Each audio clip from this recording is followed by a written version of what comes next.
So, Miss Judy, what we noticed today while I was trying to do your cleaning was you have a lot of sensitivity. I know you'd mentioned this also before.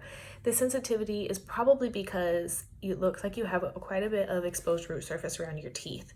This is possibly due to excessive brushing.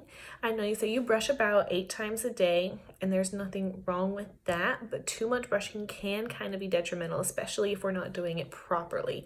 If your gums are being bullied, they really don't like to be, so they'll start to recede away from whatever is bullying them, whether it be floss, calculus, a toothpick, or your toothbrush. What we can do though to help with your sensitivity is we can refer you out to a periodontist. A periodontist is somebody who specializes in gums. What this periodontist can do for you is something that we call a gum graft.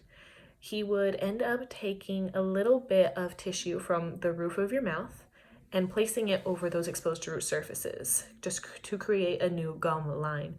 Both would be stitched up, and it only takes 1 to 2 weeks to heal, so it's nothing that's too big of a surgery. A lot of people go to work the next day with no big issue. One thing that you do need to know though is that if you were to do this, you need to make sure you have somebody that takes you there, because whatever medication he would be giving you for the treatment is something that you could not drive home with. So you need to make sure that you follow whatever regimen that he gives you, also with antibiotics, because we want to make sure that this gum graft takes so we don't have any more sensitivity. And it takes the 1 to 2 weeks, like I said, to heal. But one thing that you really need to make sure that we do is avoid brushing or flossing in that area. Brushing or flossing in that area can tear apart what he did with the gum graft. And I know with your habit of brushing up to 8 times a day, it might be a little hard to back off from that, but we would really need to try to do that for that area just until it heals.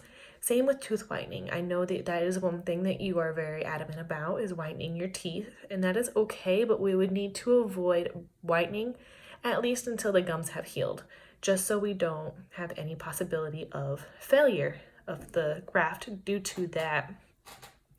It's not a huge surgery, it's nothing too scary.